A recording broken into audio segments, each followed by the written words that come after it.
Ba ba ba ba ba ba ba ba ba ba ba ba ba ba ba. Hey Star Wars fans, it's your old friend Dominic Tringali here with another issue of the D. Agostini Build a Millennium Falcon model kit. Each issue comes with interesting articles, well, usually interesting articles, about the Star Wars universe, as well as a few pieces that link together in order to build a one-for-one film model replica of the Millennium Falcon from the second of the original trilogy, Empire Strikes Back. So each issue after the first is $10.99. The first issue as an introductory price is €3.50. This being issue number 20, that brings the grand total of my investment up to €212.31. So let's see. Let's just jump right into this issue and show you what's going on. So we start off with this great article about the Imperial capital ship, the Imperial Class 1 Star Destroyer. These are the regular Starships fact file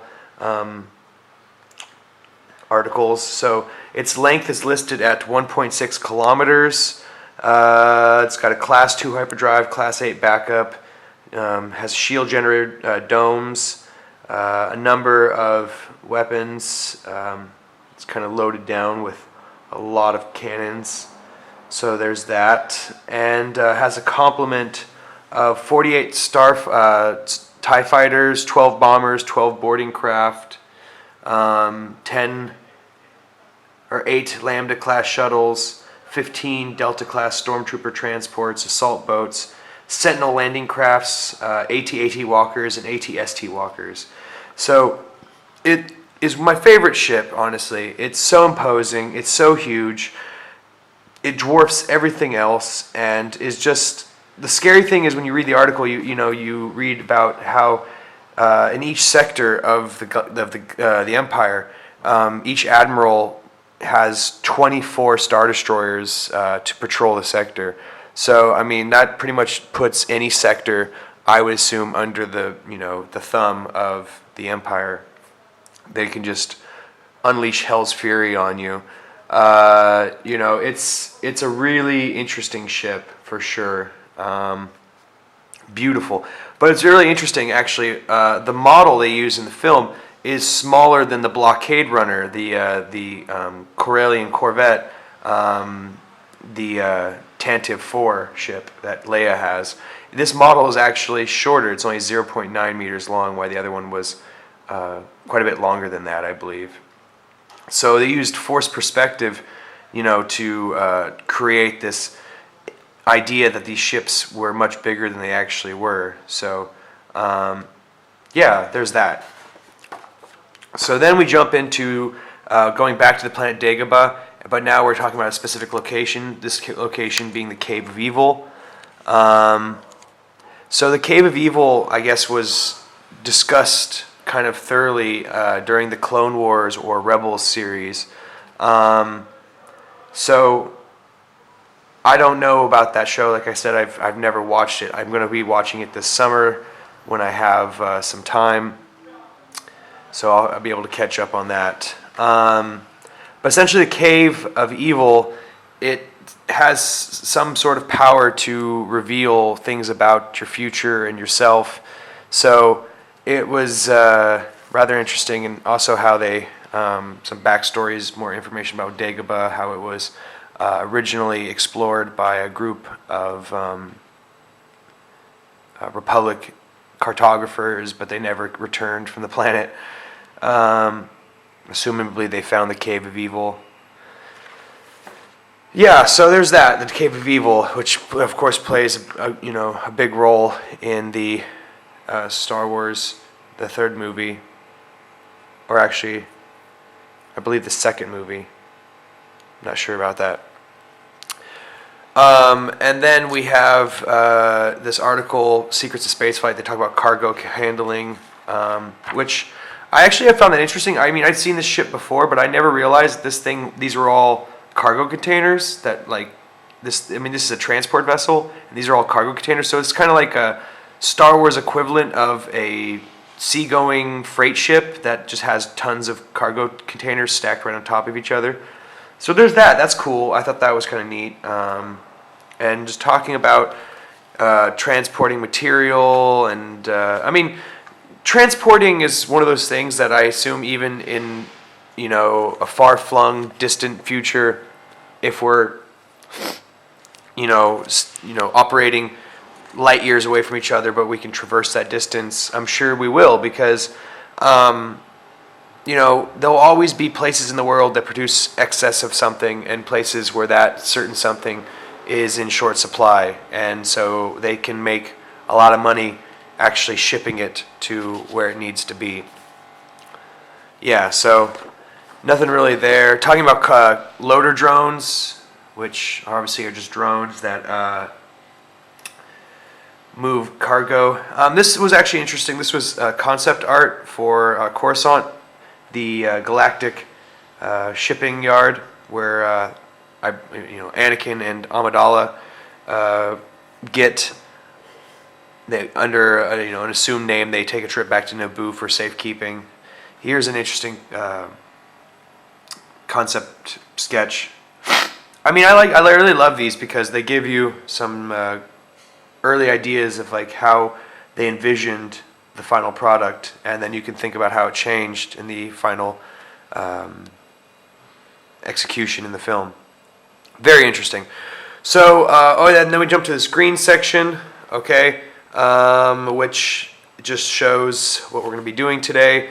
So let me get the parts bag and show you what I found inside. Alright, so as far as parts go, we'll go biggest to largest. We have the second piece of our jig. We'll try attaching the other piece of the jig to this so we have something going on with that from a couple issues ago. Then we have, it looks like, two pieces of framing. Those, I looked through the instructions, we're not going to do anything with those today, so those obviously are going to get put to the side. And along with these small adapter pieces, those aren't going anywhere, black screws. So that's, most of the bag isn't even going to be used today at all, like the jig, for example. And these button pieces, they go down here in these these felt pieces, they go in here eventually. I don't know how those work out, so we'll leave those for now till a later date. So all we're doing today is these two pieces right here, kind of a lame issue, and then we're going to take those pieces and actually put it into this corridor that we started last issue. So let's go ahead and start that and see where we're going from there. So this is pretty straightforward. We have these two pieces. They're diagrammed out to show you the numbers and how they're supposed to, let me pull it in. There's a diagram here of like how the pieces are supposed to go in, and then we have this diagram right here that shows us how each piece is numbered on this piece, and so it's just pretty much a straightforward find the piece number from this piece, cut it out, glue it into this piece, and so there are, looks like 16 pieces that need to be put into place. So I'll start trimming these off and putting them into place, and then I'll show you after I'm about halfway done what I have done so far, and you can take a look. Great. Alright, so I finished the first piece, the smaller of the two, and it required 6 of these pieces to be cut out and glued into place. And not surprising, this little sliver piece was the hardest one to deal with, and I'm glad that there's no sliver pieces like that on the other one. But that was pretty straightforward and easy, but that little sliver piece was a pain in the ass. So make sure you get some good knife, and real sharp X-Acto knife, and you be very careful, because if you lose that, you're never going to find it. It's the size, I mean, I have fingernails that I chop off that are bigger than that thing. Alright, so let me go ahead and start on this piece right here. I have 10 more pieces to cut off and glue into place, so I'll show you what it looks like when I have both of these pieces complete. Great. Okay, so I've attached all 16 pieces to these two gray pieces, these 16 little white columns. Each one has little 2 tabs that just need to be glued down from the back. I just put a dab of glue on each peg and put them through the holes. Pretty straightforward. You follow the diagram, you can't go wrong. yeah, it was pretty easy. The next step is to then take these two pieces and attach them where you see these holes right here. So I'll go ahead and do that and show you what it looks like when the pieces are in place. Great. Okay, so nothing too special right there. They just went right into place. They're not glued into place or anything. They're just kind of floating. But that's after issue 20. That's what it will look like. Okay, so that's all we have for today. The other pieces, like I said, are going to be used at a later date. So that's pretty much where we're at. Kind of one of these other lackluster issues. Okay. So that was it for issue 20. Join us with issue 21 when we get another lower hull framing piece, another piece of lower hull, some details for the corridor, and we'll probably be continuing with this corridor, I assume, and finishing it up, at least, working on it some more. Question for the day: other than the films, what piece of Star Wars media should I be watching? Should I be checking out the Droids animated series? Should I go ahead and watch the Ewoks animated series? Should I watch the Ewok movies?